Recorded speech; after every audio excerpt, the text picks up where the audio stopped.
In the dark corners of Europe, one name strikes fear into both criminals and police alike: Bello Jos. His real name? Jos Leijdekkers. But who is this man really? How did he transform from a party fun-loving kid into one of Europe's most feared drug lords? Today, we explore the life of Jos Leijdekkers, a man who started as a regular kid and rose to become a notorious criminal mastermind. We'll uncover how he went from being a local boy to a name that sends shivers down the spine of law enforcement across the continent. But before we get started, don't forget to hit subscribe and turn on notifications. You won't want to miss our next thrilling true crime story. Now let's begin our journey into the dark world of Bello Jos. Jos Leijdekkers was born on April 29, 1992, in Prinsenbeek, a small village near Breda in the south of the Netherlands. Growing up, Jos was very popular. He was the kind of kid who was fun to be around, always the life of the party. He loved throwing big gatherings at his home, where his friends would gather to celebrate and have a good time. To everyone who knew him, Jos seemed like a normal, easygoing boy. No one could have predicted the dark path he would eventually take. His early life didn't show any signs that he would become one of Europe's most wanted men. Jos didn't come from a rough background. His father owned a well-known brothel in Breda called Reeperbahn, located on Belkromweg.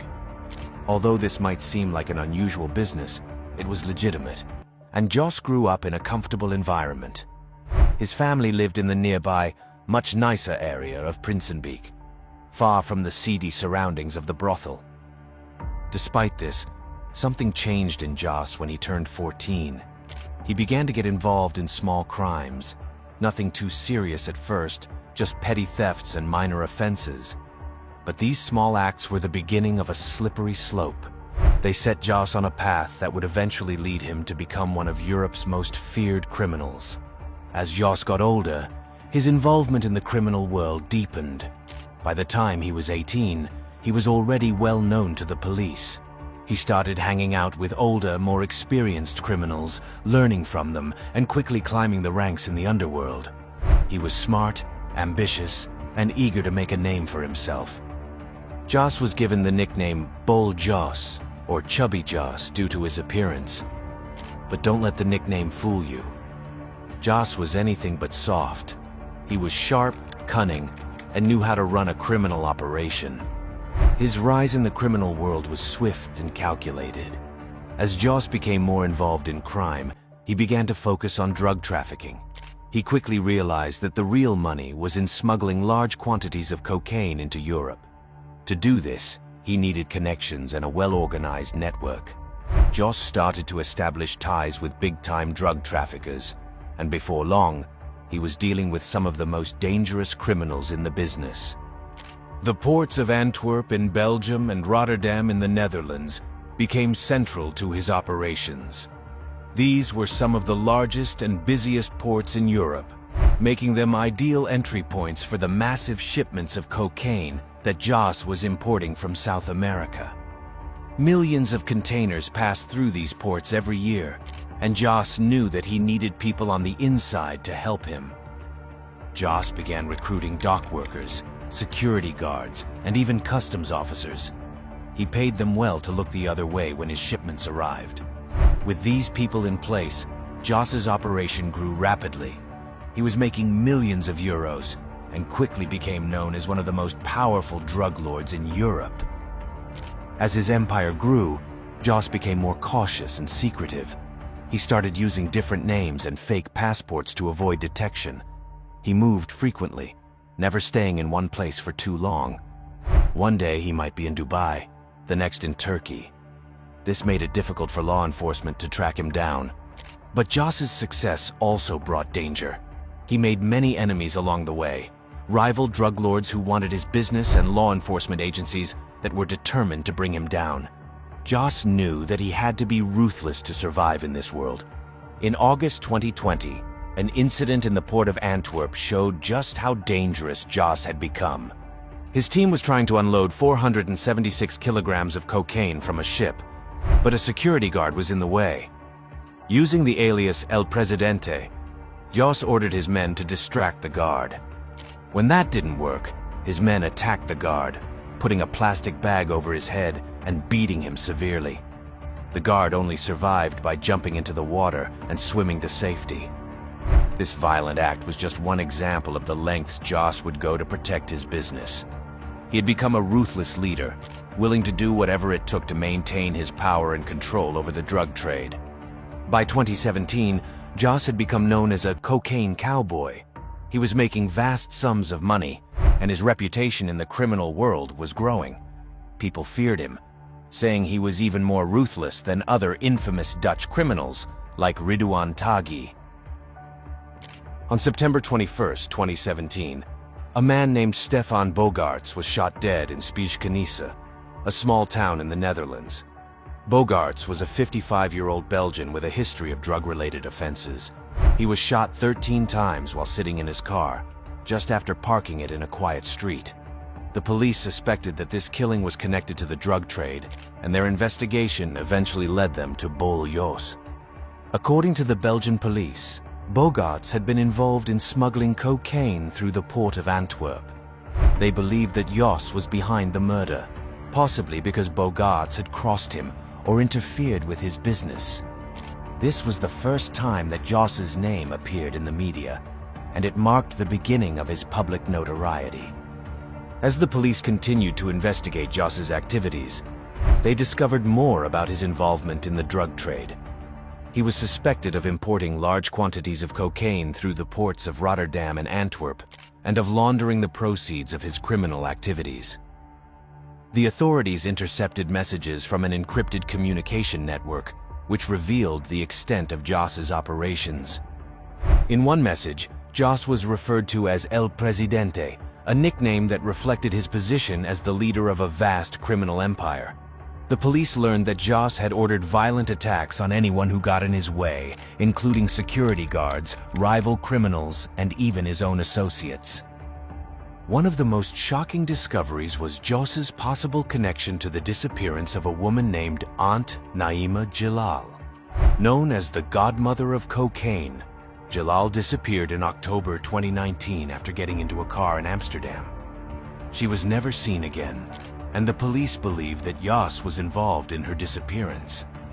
The police received 6 tips about Jalal following the broadcast of Opsporing Verzocht. They also received a lead when the VW Polo in which she was taken turns up in a Belgian drug investigation into the Liège bigwig Dries L. His gang is said to take orders from Bello Jos, but the Liège suspects are also silent in this case. Photos found on a phone during the investigation showed a woman, believed to be Jalal, tied to a chair and tortured. One photo even showed a severed finger placed on her body. The police think that Jalal was killed on Jos's orders, and her body was never found. This case made Jos even more infamous, and in May 2022, the Dutch police placed him at the top of their most wanted list. They offered a reward of 75,000 euros for information leading to his arrest, but despite their efforts, Jos remained elusive. As the hunt for Jos intensified, the police began targeting his family. They raided the homes of his mother and sister, finding large amounts of cash, expensive jewelry, and designer clothing. His mother, age 68, and his sister, age 27, were arrested on suspicion of money laundering. The authorities believed that they had been helping Jos hide his ill-gotten gains.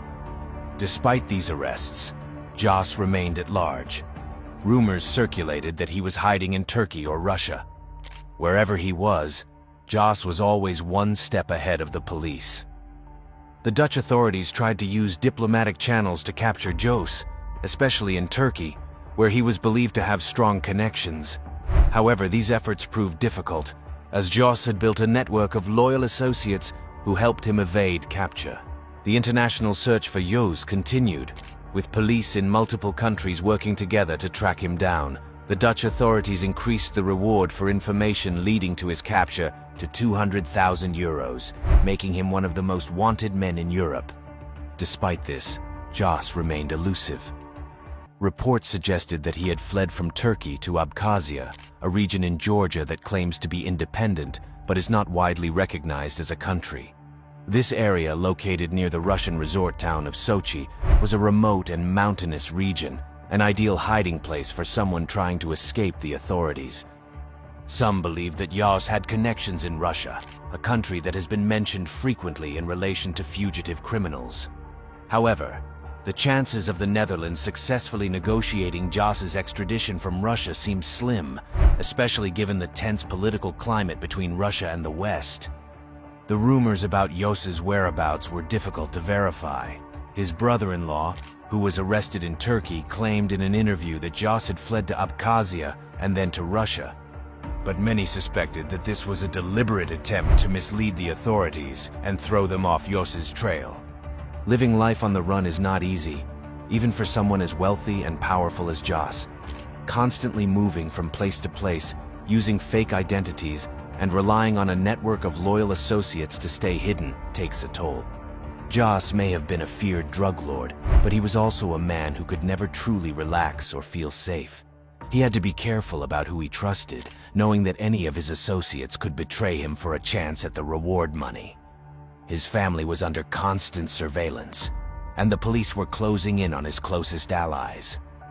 Despite the difficulties, Jos managed to stay ahead of the law for years. He used his wealth and connections to buy protection, and his reputation for violence kept many potential informants silent. But as the net tightened around him, it became clear that his time might be running out. Turkey played a significant role in Jos's criminal activities. The country's strategic location made it a key transit point for drug shipments, and Jos had established a strong presence there. His brother-in-law, Abdullah Alp-Yu, was considered a key figure in Jos's organization, overseeing operations in Turkey. In 2023, Turkish authorities conducted a massive operation against Jos's network, arresting 23 of his associates, including his brother-in-law. However, most of these suspects were released shortly after their arrest, raising questions about the effectiveness of the operation. This turn of events was frustrating for the Dutch authorities, who had hoped that the arrests in Turkey would lead to Jos's capture. Instead, it seemed that Jos had once again managed to slip through the cracks, leaving the police back at square one. Despite all the efforts to catch him, Jos remained free. But in June 2023, a Dutch court sentenced him to 24 years in prison in absentia. The charges included large-scale cocaine trafficking and ordering the murder of a rival. The conviction was a significant victory for law enforcement, but it also highlighted the challenges they faced in bringing such a powerful criminal to justice. The court's decision showed that the authorities were determined to hold Jos accountable for his crimes, even if they couldn't yet capture him. The verdict also served as a warning to other criminals that the law would eventually catch up with them, no matter how long it took. As of now, Jos Leijdekkers, better known as Bello Jos, is still at large. His criminal empire remains active, and the search for him continues. He is a man who went from being a party, fun-loving kid to a feared drug lord, leaving a trail of violence and destruction in his wake. The story of Bello Jos is not just a story of crime and punishment.